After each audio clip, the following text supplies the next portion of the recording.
సహోదరులారా, ఈ యోబు గ్రంథము మొదటి అధ్యాయం 7 నుంచి 10 వచనాలు మనం చూసాం. ఎవరితో మాట్లాడుతున్నారు?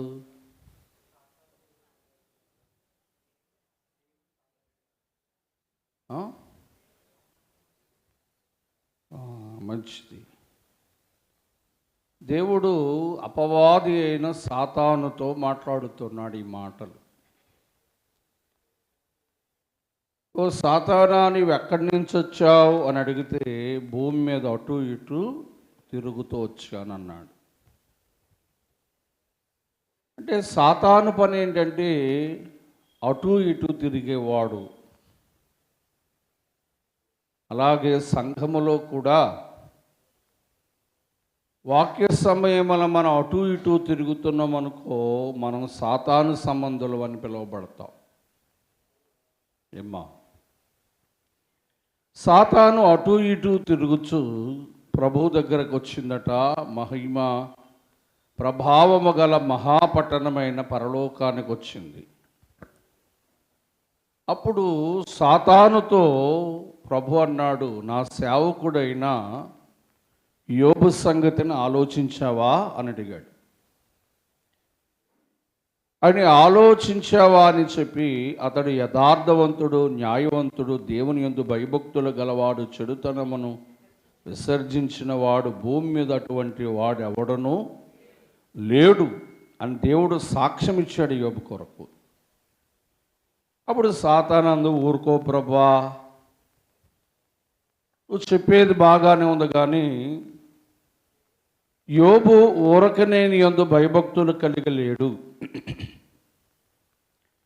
నీవు అతని ఇంటి వాని చుట్టూ కంచె వేశావు గనుక అతడు నీ యందు భయభక్తులు కలిగి ఉన్నాడని ప్రభుతో మాట్లాడి,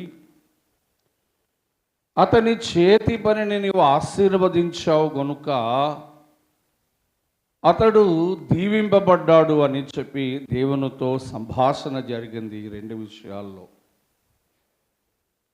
ఈ 7 నుంచి 10 వచనాల్లో మనం చూస్తే దేవుడు సాతాను కలిసి సంభాషణ ఇది. సరే, యోబు మొట్టమొదటిగా మనం చూస్తే దేవుని చేత పరీక్షింపబడి, అందరూ చెప్పండి ఏంటమ్మా? అయ్యో, మొదటి మాట మింగేశారు మీరు. దేవుని చేత పరీక్షింపబడి. ఇవాళ కొన్ని బడులు చూద్దాం మనం. బడి దేవుని చేత పరీక్షింపబడ్డాడట యోబు. ఎలాగనంటే యోబు గ్రంథము మొదటి అధ్యాయము, ఈ యోబు గ్రంథం మొదటి అధ్యాయం మనం చూస్తే ఒకసారి మనము గమనిద్దాం. యోబు వాక్యములో మనం గమనిస్తూ ఉన్నప్పుడు, దేవుని పిల్లారా, 13వ వచనము నుంచి కొన్ని మాటలు చదువుదాం. ఒక దినము యోబు కుమారులు కుమార్తెలు తమ ఇంట భోజనము చేయుచు ద్రాక్షారసము పానము చేయుచుండగా ఒక మనుష్యుడు అతని యొద్దకు వచ్చి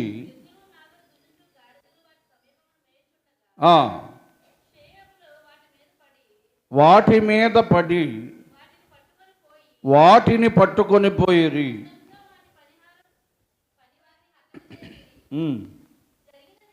జరిగినది నీకు తెలియచేటకు అతడు ఇంకా మాట్లాడుచుండగా మరి ఒక మనుష్యుడు యోబు దగ్గరకు వచ్చి దేవుని యొద్ద నుండి ఆకాశము దిగి వచ్చి గొర్రెలను పనివారను రగుల చేసి కాల్చివేశాను. దానిని నీకు తెలియచేటకు నేనొక్కడనే తప్పించుకొని వచ్చి ఉన్నాను. నేను ఆ మనుష్యుడు యోబుతో ఇంకా మాట్లాడుచుండగా మరి ఒకడు వచ్చి ఒంటెల మీద పడి వాటిని కొనిపోయి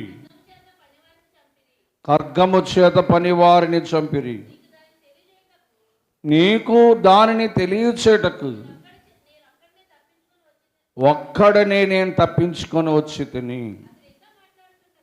ఆ మనుష్యుడు ఇంకా యోబుతో మాట్లాడుతుండగా మరొకరు వచ్చి, నీ కుమారులను నీ కుమార్తెలను తమ అన్న ఇంట భోజనము చేయుచు ద్రాక్షారసం పానము చేయుచుండగా గొప్ప సుడిగాలి అరణ్య మార్గములోనుకొచ్చి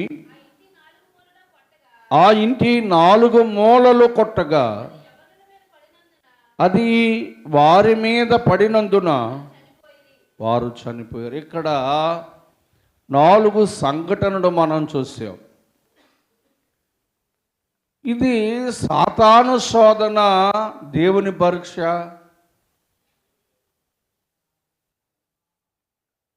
సాతాను శోధన, దేవుని పరీక్ష. ఏబా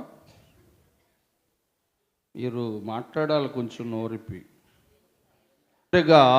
ఎడ్లను గాడిదలను యోబు పోగొట్టుకున్నాడు.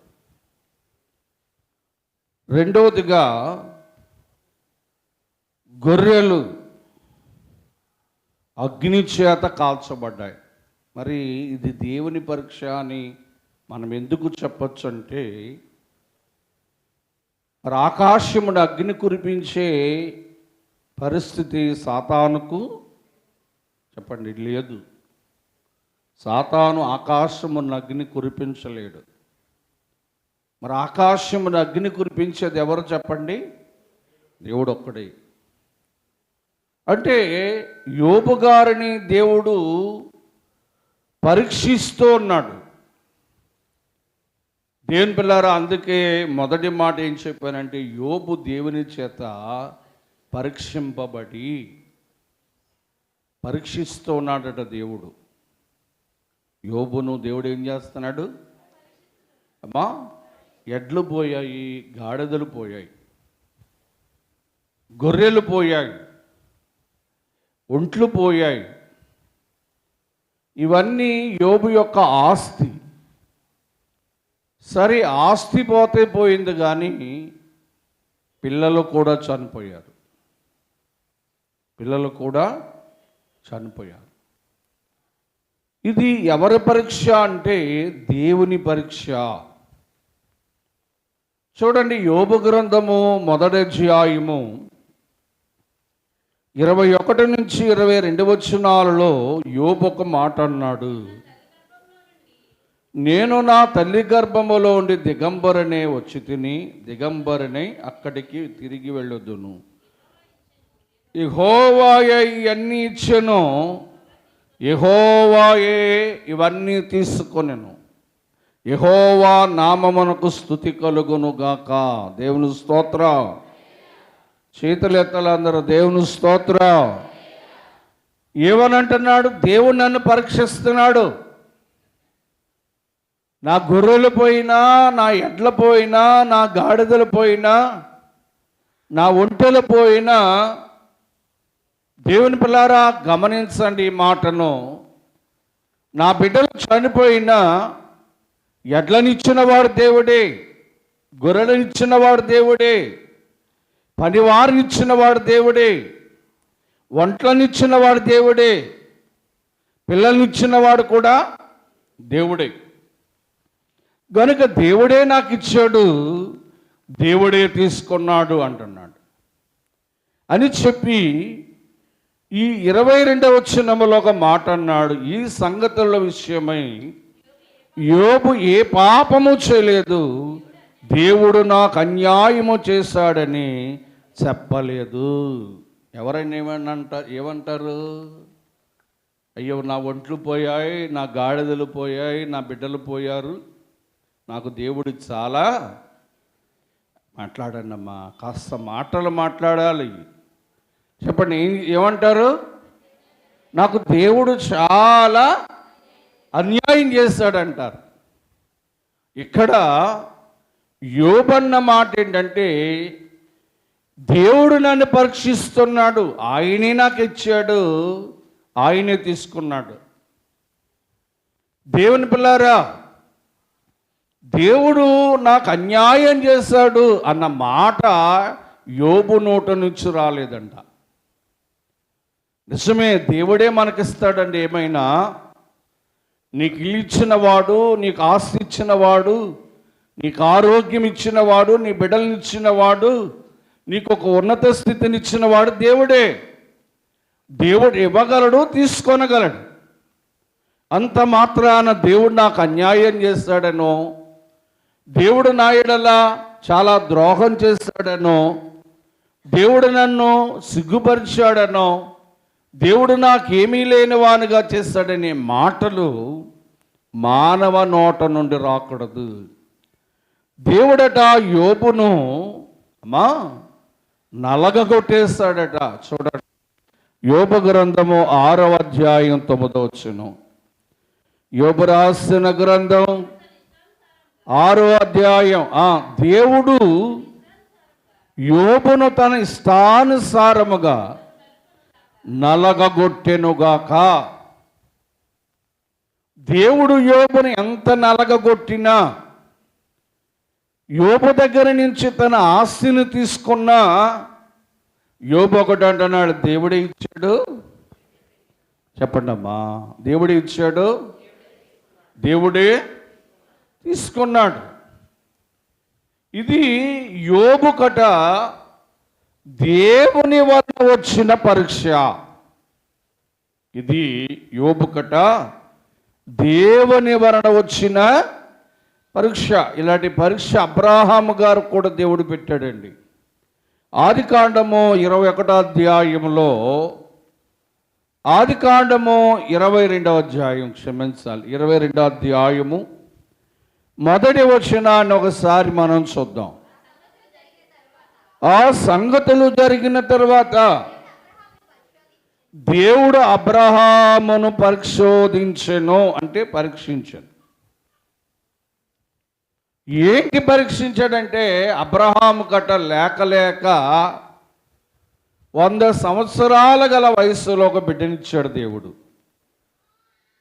ఇచ్చి నీ బిడ్డను నాకు బలిగా అర్పించన్నాడు. ఏమ్మా వింటున్నారా? నీ బిడ్డను నాకు బలిగా అర్పించన్నాడు. సరే, ఆ బిడ్డను తీసుకొని అబ్రహాము మొరియా పర్వతం మీదకి తీసుకుని వెళ్ళాడు. అక్కడ కట్టెలు పేల్చాడు. ఆ కట్టెల మీద చెప్పండి, ఆ పిల్లవాడిని పడుకొని పెట్టి కత్తెత్తాడు ఇలాగా.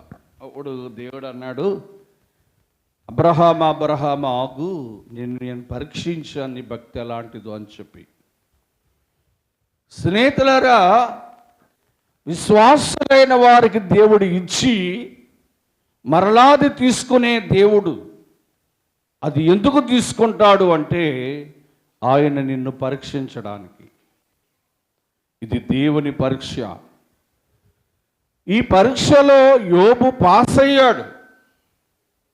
యోబు పాస్ అయ్యాడు కనుకే దేవుడు నాకు ఏ అన్యాయము చేయలేదు, దేవుడు నాకు అన్యాయం చేయలేదని అతడు మాట్లాడడం జరిగింది. పిల్లరా, మొదటి బడి యోబును దేవుడు పరీక్షించబడ్డాడు. చెప్పండి, యోబు దేవుని చేత పరీక్షింపబడుట. ఇది మొదటి బడి. రెండవదిగా యోబు సాతాను చేత శోధింపబడి. రెండవ బడి ఏంటమ్మా? చెప్పండి, రెండవ బడి ఏంటి?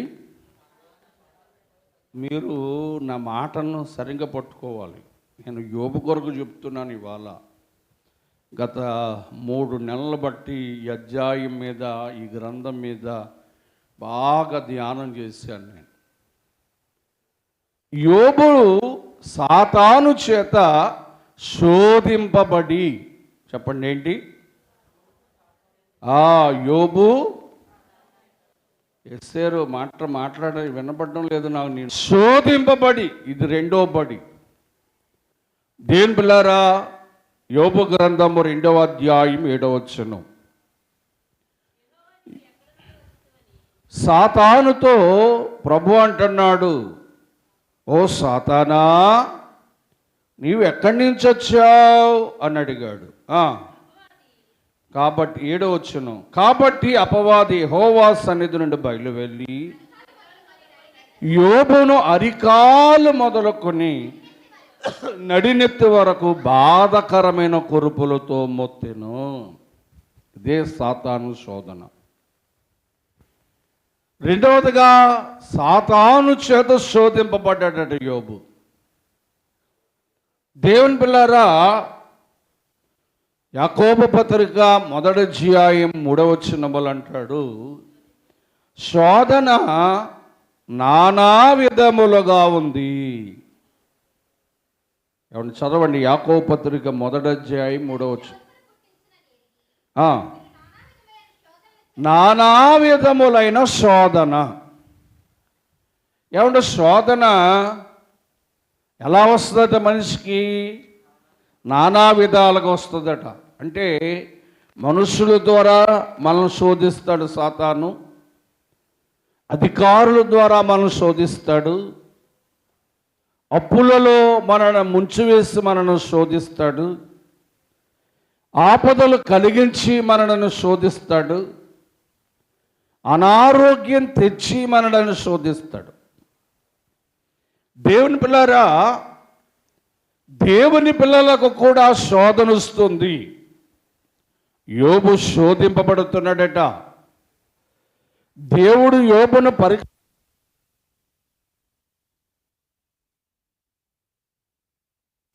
యోబును శోధిస్తుందంట. దేవుని పిల్లలారా గమనిందాం, ఆలోచన చేద్దాం. మరి శోధన నానా విధాలుగా ఉంటుంది. యోబును నానా విధాలుగా శోధించింది. వాక్యములో భక్తుడు అంటున్నాడు, వాక్యాన్ని మనం చూస్తే మత్తయి సువార్త 4వ అధ్యాయము 2-3 వచనాలలో మనం చూస్తే యేసుక్రీస్తు ప్రభువారు 40 దినాలు ఉపవాసం ఉన్న పిమ్మట యేసు ప్రభువారు ఆకలిగొనగా ఆ శోధకుడు ఆయన యొద్దకు వచ్చి, నీవు దేవుని కుమారుడవైతే ఈ రాళ్లను రొట్టెలుగా మార్చుకొనమని ఈ అధ్యాయములో ప్రభువును ముమ్మారు శోధించాడు సాతాను. ఒకటి, రాళ్లను రొట్టెలుగా చేసుకోమని శోధించాడు. రెండవదిగా, ఈ ఎత్తైన శిఖరం నుంచి కిందకి దూకు, దేవదూతని నిన్ను పట్టుకుంటారని శోధించాడు. మూడవదిగా, ఈ లోక రాజ్యములన్నీ నీకు ఇస్తాను, నా కాళ్ళకు నమస్కరించు అని శోధించాడు. అంటే యేసు ప్రభువు కూడా శోధన అనుభవించాడు. దేవుని పిల్లారా, నిజమే, వాక్యములో యాకోబు రాసిన పత్రిక 1వ అధ్యాయము 13వ వచనాన్ని మనం చూస్తే, దేవుడు కీడు విషయమై మనలను శోధించడు, ఆయన ఎవరిని శోధించడు కనుక ఎవరికైనా శోధన వస్తే దేవుని చేత శోధింపబడ్డానని అనకూడదట మనం. ఏమండి, శోధన చెప్పండి, శోధన ఎవరి వల్ల వస్తుంది? సాతాను వల్ల వస్తుందా, దేవుని వల్ల వస్తుందా?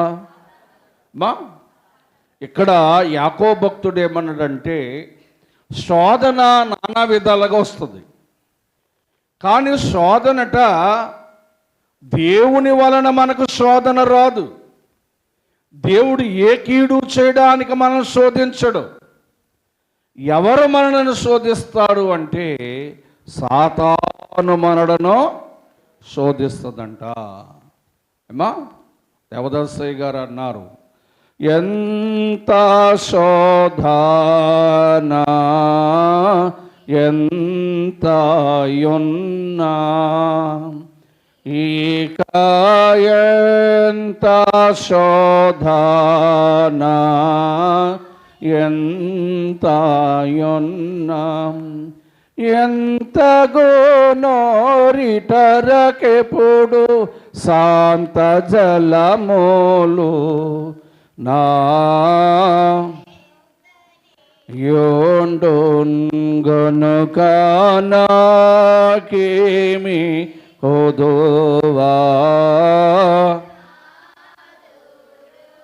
అయ్యగారు అన్నారు, ఎంత శోధన వచ్చినా ఆ శోధనలో మనం నిలబడినట్ట అప్పుడట శాంత జనములు మన దగ్గరకు వస్తాయంట. శాంతకరమైన జలముల దగ్గరకు దేవుడు మనల్ని నడిపిస్తాడటమ్మా. గనుక శోధన దేవుని వలన మనకి కలగదు, సాతాను మాత్రమే మనల్ని శోధిస్తూ ఉంటాడు. సాతాను పలు విధములుగా మనల్ని శోధిస్తూ ఉంటాడు. మనుషుల్లో దూరి శోధిస్తాడు. మనం పనిచేసే యజమానుల్లో సాతాను దూరి మనల్ని శోధిస్తాడు. పక్కింటి వారిలో దూరి మనల్ని శోధిస్తాడు. ఏదో ఒక వ్యాధిని కలిగించి మనల్ని శోధిస్తాడు. అనేకమైన ఆపదలు మన మీదకి తెచ్చి మనల్ని శోధిస్తూ ఉంటాడు. అప్పుడు మనం ఏం చేయాలంటే, చూడండి వాక్యములో మత్తయి సువార్త 26వ అధ్యాయము 41వ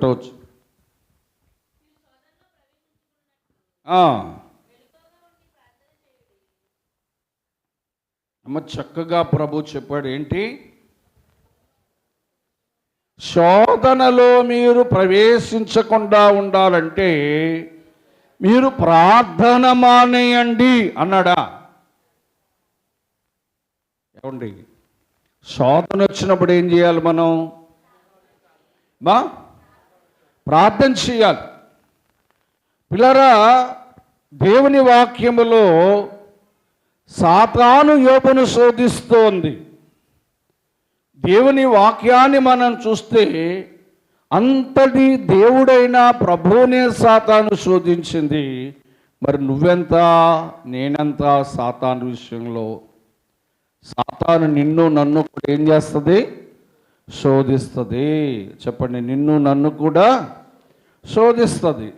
కానీ శోధించినప్పుడట ఈ శోధన దేవుని వల్ల వచ్చిందని మనం అనకుండా కేవలం సాతాను నన్ను శోధిస్తుందని మనమట ప్రార్థన చేయాలట. ఏమండి, ఏం చేయాలి? మనం ప్రార్థన చేయాలంట. అయ్యగారు అందుకే అన్నారు కదా, బహుగా ప్రార్థన చేసి బలమున్ సంపాదించి మదిలో కీడునో దేవునికెప్పుడు మహిమా. కీడంటే ఏంటి? శోధనే. కీడంటే ఏంటమ్మా? శోధనే. ఈ శోధననే కీడు పోవాలంటే బహుగా ప్రార్థన చెయ్యాలి. శుక్రవారం ఎంతమంది వస్తారో ప్రార్థనకి మన మందిరంలో? శోధింపబడ్డాడు సాతాను చేత. శోధన అనుభవిస్తే యాకోబు రాసిన పత్రికలో 1వ అధ్యాయం 12వ వచనాన్ని మనం చూద్దాం. శోధన సహించేవాడు ధన్యుడు, అతడు శోధనలో నిలిచిన వాడే. దేవుడు తాను ప్రేమించు వారికి, దేవుని స్తోత్రం, అందరూ చేతులెత్తాలి, దేవుని స్తోత్రం. జీవ కిరీటం మనం పొద్దుకోవాలండి. ఏం చేయాలా? శోధన.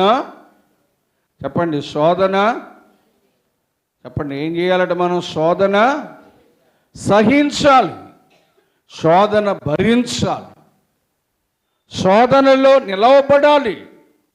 శోధనలో మనం పడిపోకూడదు. శోధనలో ప్రభువును ఆయనను మనం శోధించకూడదు. శోధనలో మనం నిలబడితేనట దేవుడు మనకి నిలిచి ఉంటే, శోధన సహించి ఉంటే జీవ కిరీటాన్ని దేవుడు ఇస్తాడంటండి. దేవుని స్తోత్రం. పిల్లరా, మంచిది. ఒకటేంటి, యోబు దేవుని చేత పరీక్షింపబడి, చెప్పాలి ఏంటి, దేవుని చేత పరీక్షింపబడి. 2, సాతాను చేత శోధింపబడి, సాతాను చేత శోధింపబడి. 3వదిగా భార్య చేత వేధింపబడి. యోబు, అందరూ చెప్పాలి, భార్య చేత వేధింపబడ్డాడట. చూద్దాం, యోబు గ్రంథం 2వ అధ్యాయము 9, 10 వచనాలు. యోబు భార్య వచ్చి, నీవు ఇంకా దేవుని యందు యథార్థత వదలకుందువా, దేవుని దూషించు, మరణము కమ్మనెను. ఏమండి, ఎలా మాట్లాడిందంటే యోబు భార్య మూర్ఖురాల్లా మాట్లాడుతుందంటండి. గమనించారు లేదో? ఏమంటుందంటే, నీవు యథార్థతను వదిలే, దేవుని దూషించు. ఏమా, ఇవన్నీ యోబు గారికి ఏంటంటే వేధించే మాటలు. కొందరు భార్యలు ఎలా ఉంటారంటే, సామెతల గ్రంథము 25వ అధ్యాయము 24వ వచనాన్ని చూడండి. 25, 24. గయ్యాలపు గల భార్య. గయ్యాల భార్య. ఏం భార్య? గయ్యాలి భార్య. కొందరు భార్యలు ఎలా ఉంటారట? గయ్యాలి భార్య. ఆ మాట పూర్తిగా చదవండి, మీకు అర్థమైపోద్ది. గయ్యాలి భార్యతో పెద్ద ఇంట్లో ఉండుట కన్నా మగోడు ఏం చేయాలంటే మిద్ది మీద గయ్యాలి భార్య ఉంటుందా, గయ్యాలి భర్త ఉండడా? మాట్లాడతలేదేటండి. గయ్యాలి భార్య ఉంటుందా, గయ్యాలి భర్త ఉండడా? ఏమండి, భార్యలు రోజు ఏపుకు తినేస్తారు. ఏమండి, రోజు ఏపుకు తినేయడమే. వారు గయ్యాలి భర్తలు. గయ్యాలి భార్య ఉంటుంది, గయ్యాలి భర్త ఉంటాడు. కానీ యోబు గారి భార్య ఏంటంటే గయ్యాలి భార్య అన్నమాట. దేవుణ్ణి దూషించి చావు అంటుంది భర్తని. భర్తని ఎవరైనా చమ్మంటారా? చచ్చిపోమంటారా? ఆ భర్త త్రాగుడుకు బానిసైనా, వ్యసనానికి బానిసైనా, పరస్త్రీ వ్యామోహములో ఉన్న చావు అనే మాట భార్య నోట నుంచి ఎప్పుడు రాకూడదు. ఏమో గబుక్కుని నోట నుంచి ఆ మాట పలిస్తే నిజంగా దస్తాడేమో. అవండి, ఎప్పుడు కూడా ఏమనకూడదు మనం, చావరైక ఎంతకాలం మమ్మల్ని వేధించి తింటావు, ఎంతకాలం ఇలా తాగుతూ ఉంటావు, ఎంతకాలం మమ్మల్ని ఇలా బాధిస్తావు, ఎంతకాలం మమ్మల్ని ఇలా కొడతావు, ఎంతకాలం మమ్మల్ని పట్టించుకుంటూ ఉంటావు, చావచ్చు కదా అని అనకూడదు మనం.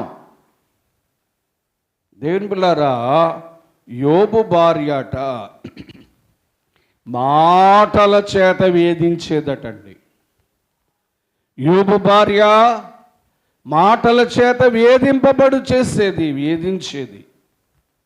దేవుని పిల్లారా, నీ భర్త నిన్ను వేధిస్తున్నాడా? నీ భార్య నిన్ను వేధిస్తుందా? నీవు ఆ వేదన, ఆ బాధను సహించినప్పుడే దేవుడు ఒక మంచి రోజు నీకు తీసుకొస్తాడు. రోజు వేధించే భార్యలు ఉన్నారు, రోజు వేధించే భర్తలు ఉన్నారు. నువ్వు చస్తే చావు అంటుంటారు భార్యను కూడా భర్తలు. భార్య చేస్తే ఏమైపోతావు తెలుసా నీకు? రోడ్డు మీద అడుక్కోవడానికి కూడా పనికిరావు.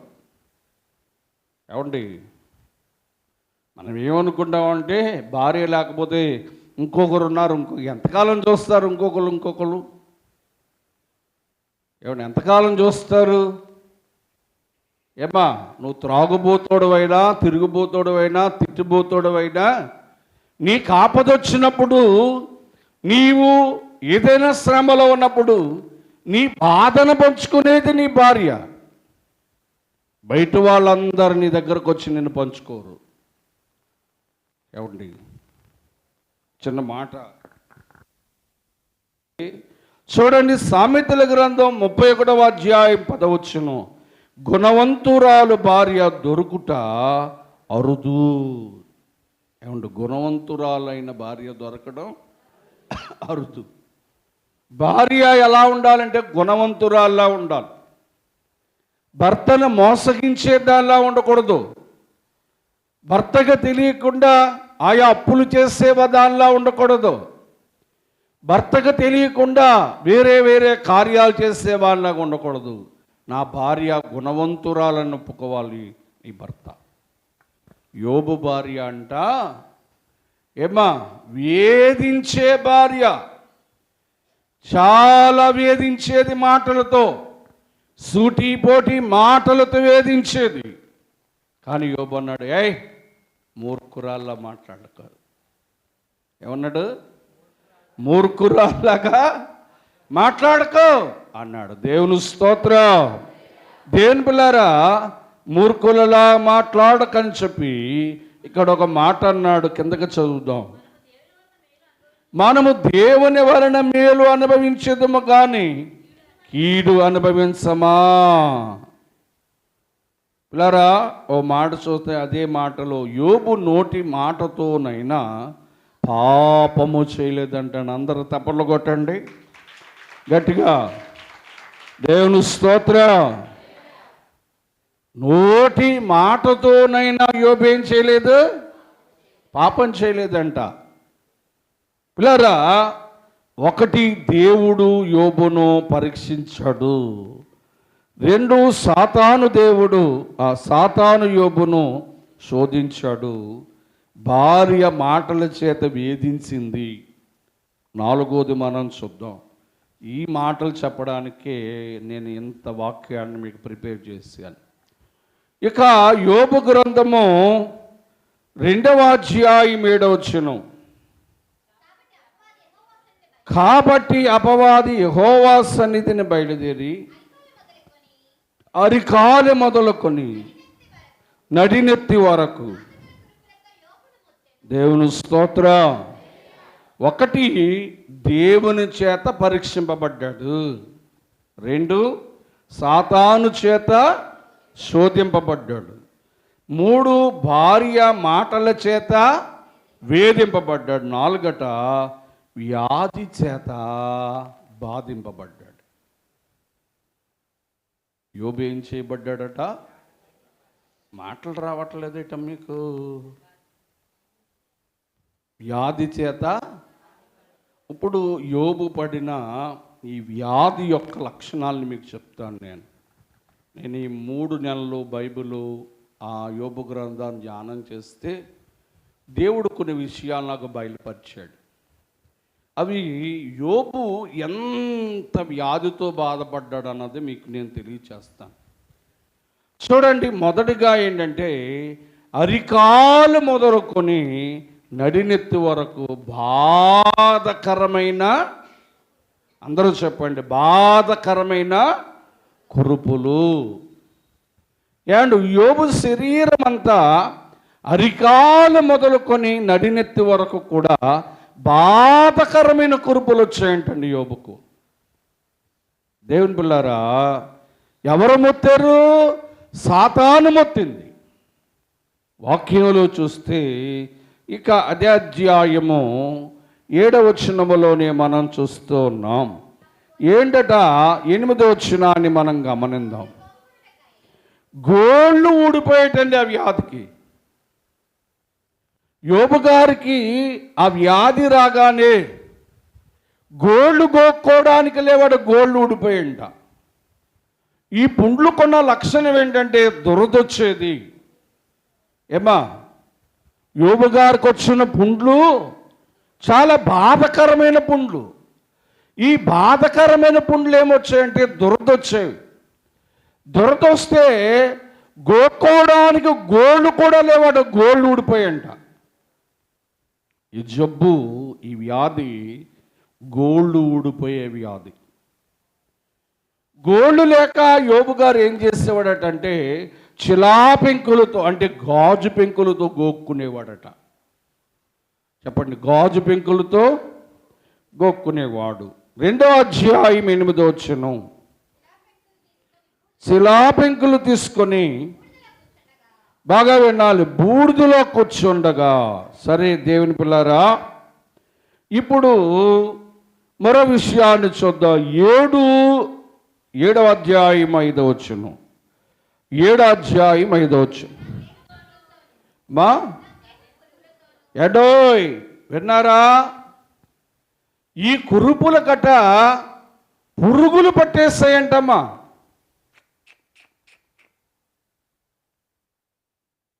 ఆ కురుపులకి ఏం పట్టాయంట? పురుగులు పట్టేస్తాయంట. దేవుని పిల్లారా, పురుగులు పట్టేస్తాయి.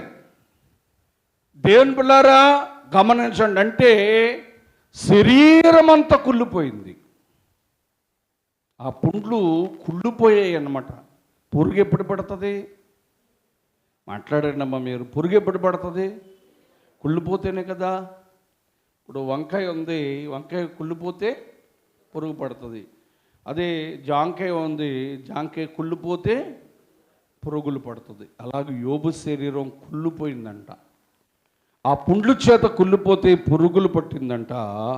ఆ వాక్యం కిందకి చదవండి. నా దేహం పురుగులు పట్టెను, మట్టి పెక్కలతో కప్పబడెను, నా చర్మము మాని మరలా పగిలిపోతుందంటండి.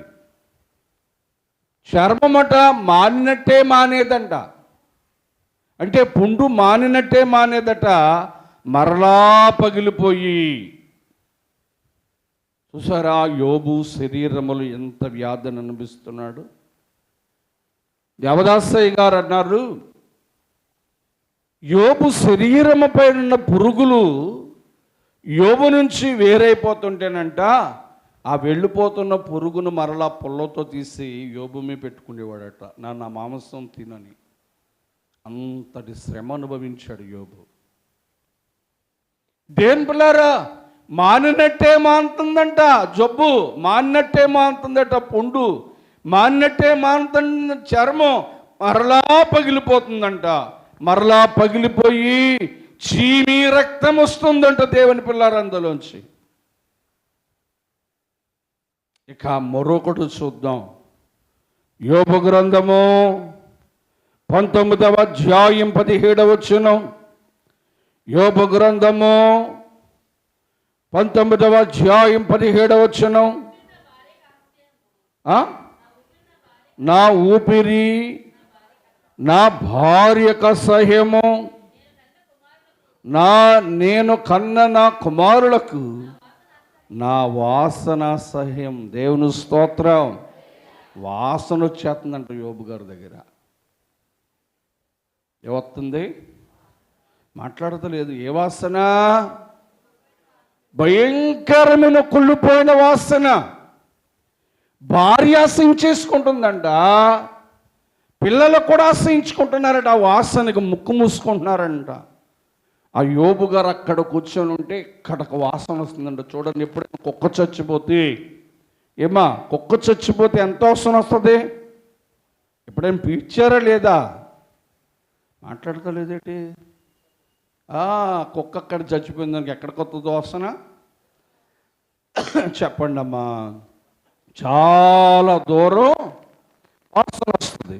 అబ్బో చాలా వాసన వచ్చేస్తుంది అని అంటాం మనం.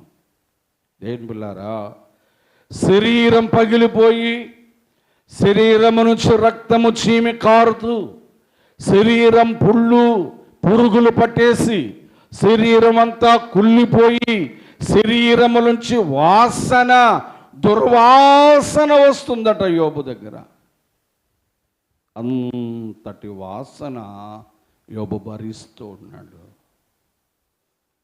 ఆ పుండ్లలో కుళ్ళిపోయి శరీరం అంతా పగిలిపోయి చీమి రక్తం వస్తూ ఉన్నబడట ఆ వాసన భరిస్తూ ఉన్నాడు యోబు. ఇక మరో విషయాన్ని మనం చూస్తే 19వ అధ్యాయము 20వ వచనాన్ని మనం చూద్దాం. 19:20 నా ఎముకలు అంటుకుపోతూ ఉన్నవి. అంటే ఎండిపోయేటట్టు యోబు పుండులతో జబ్బుతో. చూడండి, ఈ శరీరం ఈ శరీరం మాంసము కలిసి ఎముకలకు అంటుకుపోయిందంట. అంటే యోబు ఎలాగైపోయాడు? ఎముకలు గూడులాగా అయిపోయాడు, ఎండిపోయాడు. స్నేహితులారా, శరీరం అంతా ఎండిపోయింది. ఇప్పుడు 19వ అధ్యాయం 26వ వచనం.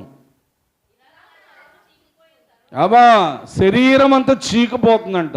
చీకిపోవడం అంటే తెలుసు కదా. ఏమంటే చీకిపోవడం అంటే తెలుసా తెలీదా? ఇప్పుడు చీరలు ఉంటాయి, బాగా పాత చీర ఇలా పట్టుకొని లాగేటప్పటికి ఏమైపోద్ది? చీకిపోద్ది. ఆయన శరీరం చీకిపోయిందంట.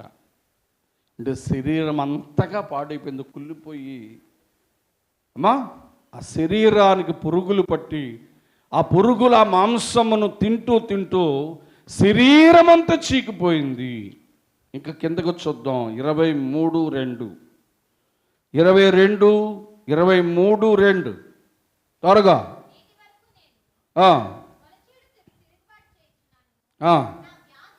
నా వ్యాధి అబ్బబ్బబ్బా, ఈ వ్యాధి ఎలాగుందంటే రోజు మూలుగుతున్నాడంట. అయ్యో అమ్మో నాయనో అని మూలుగుతున్నాడంట.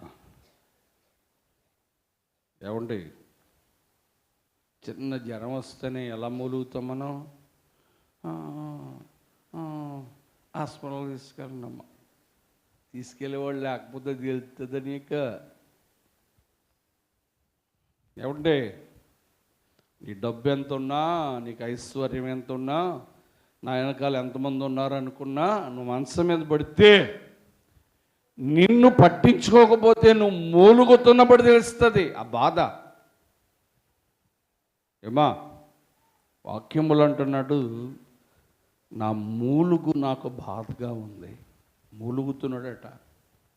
ఏమండి పిల్లరా, వాక్యాన్ని చూడండి. 30వ అధ్యాయము 30వ వచనాన్ని చదువుదాం. చర్మం అంతా ఏమైందంటమ్మా? నల్లబడిపోయి చర్మం ఊడిపోతుందంటండి. ఏమండి విన్నారు ఈ మాట? చర్మం అంతా నల్లగా అయిపోయి చర్మం ఊడిపోతుందంట. చర్మం ఊడిపోతే అక్కడ ఏమవుతుంది? ఇప్పుడు ఈ పై చర్మం ఊడిపోయింది, కింద ఏమైపోద్ది? మనకి గాయమైపోద్ది. ఇప్పుడు పై చర్మం కొట్టుకుపోయింది, పడిపోయి పై చర్మం కొట్టుకుపోయింది, లోన ఏమవుద్ది? మనకి గాయమైపోద్ది. చర్మమంతా నల్లగా మారిపోయి యోబు శరీరము పైన చర్మమంతా ఊడిపడిపోతుందంటండి. దేవుని స్తోత్ర. పిల్లరా, ఇంకొక మాట చెప్పి ఇంకొక అంశంలోకి వెళ్ళిపోతాను. యోబు గ్రంథం 33వ అధ్యాయం 19వ వచనం. వ్యాధి చేత మంచం ఎక్కుట వలనను ఎముకల్లో ఎలా ఉందంట? నొప్పిగా ఉందంట. ఇంతటి వ్యాధిని యోబు భరించాడు. దేని పిల్లరా, ఒకటి గమనించాలి. దేవుని చేత శోధింపబడి సాతాను చేత దేవుని చేత పరీక్షింపబడ్డాడు, సాతాను చేత శోధింపబడ్డాడు, భార్య చేత వేధింపబడ్డాడు, వ్యాధి చేత బాధింపబడ్డాడు. వ్యాధి చేత చాలా బాధపడ్డాడు యోబు. ఆ యోబు పడిన బాధలో నీ బాధ ఏపాటిదమ్మా?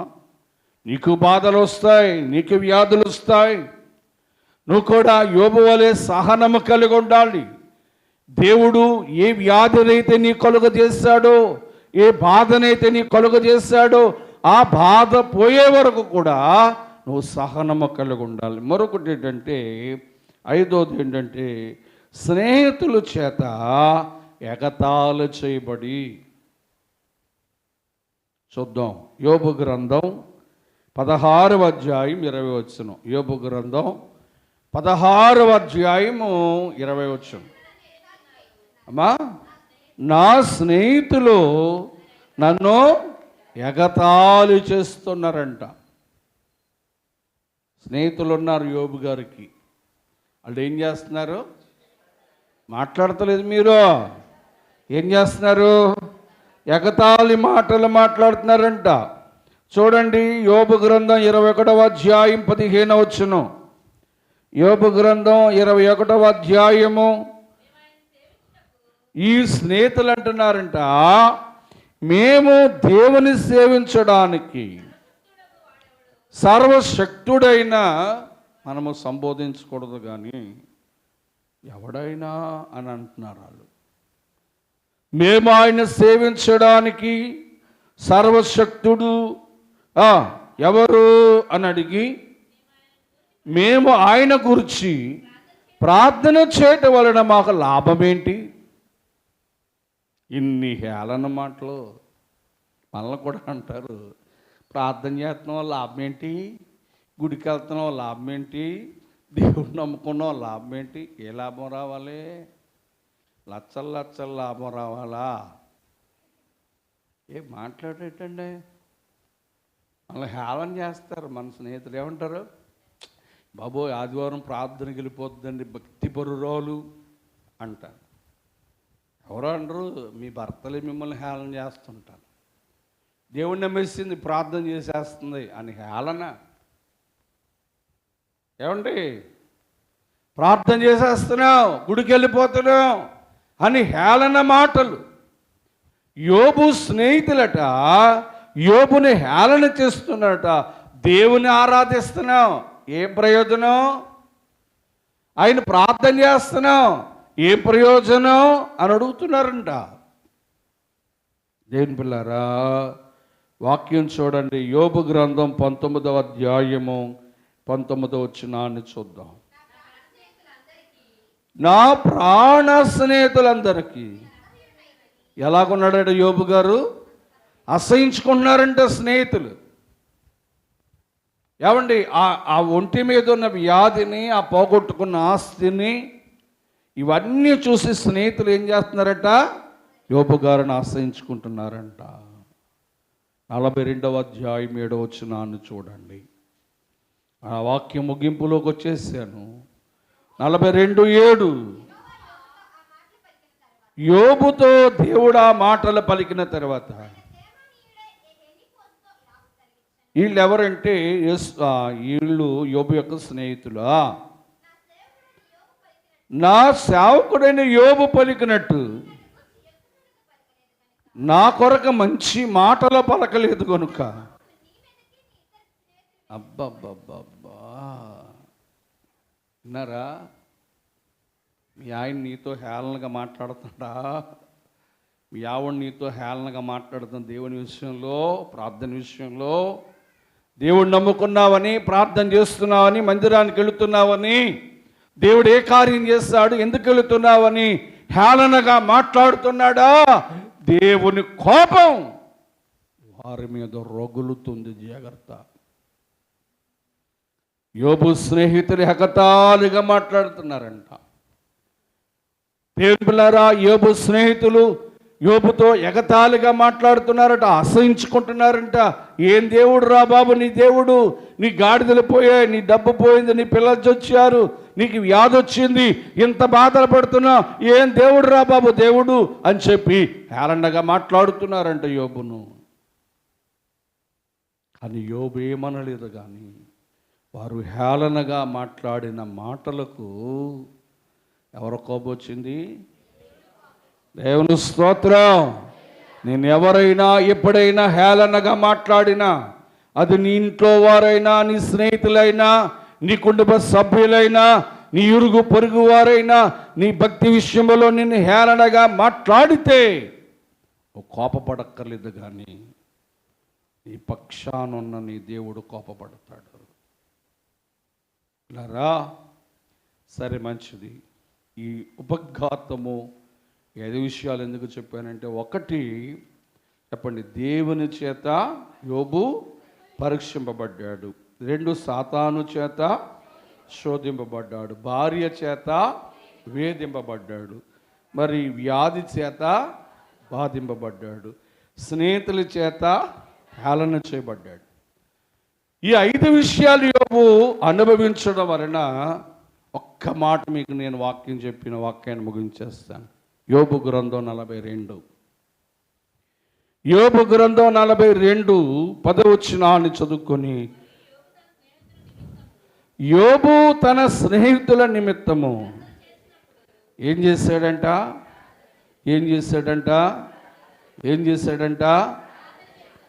యోబు తన స్నేహితులు హేళన చేస్తుంటే ఆ హేళన నిమిత్తము యోబు ప్రార్థన చేయగా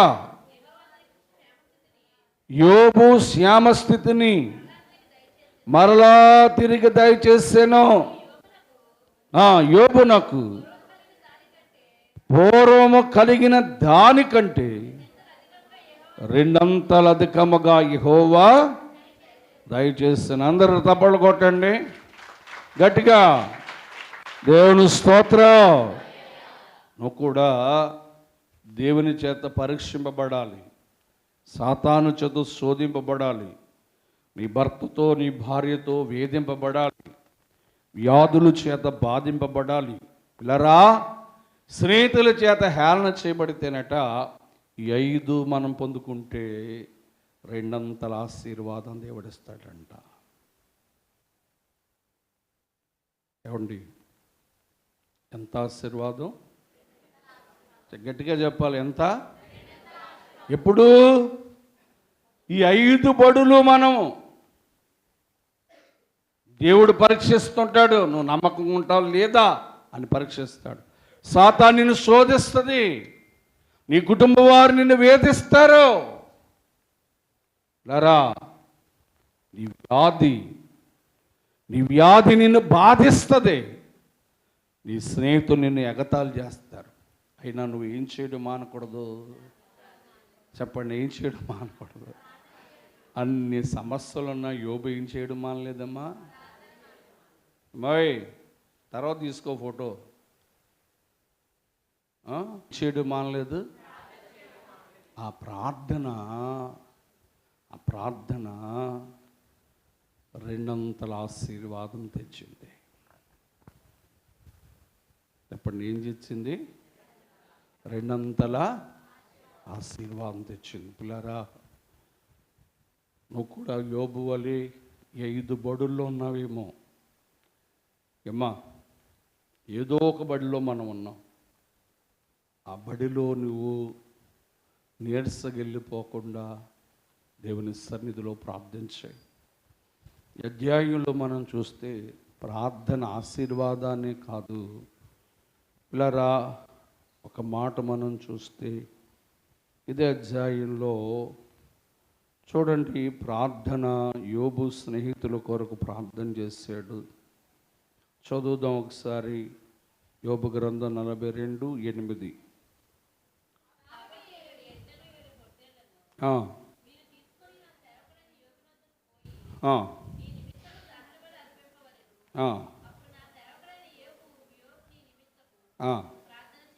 ప్రార్థన చేయను.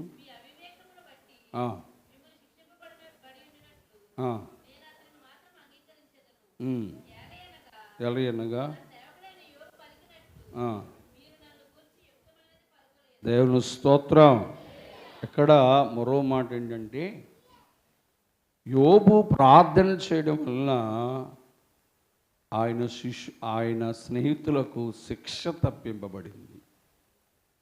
దేవుడు శిక్షించాలనుకున్నాడు, కానీ యోబు ప్రార్థన చేశారట. ఏమైంది? శిక్ష నుంచి దేవుడు తప్పించాడు. ప్రార్థన 2 అంతల ఆశీర్వాదం ఇస్తుంది. ప్రార్థన శిక్ష నుంచి మనలను తప్పిస్తుంది.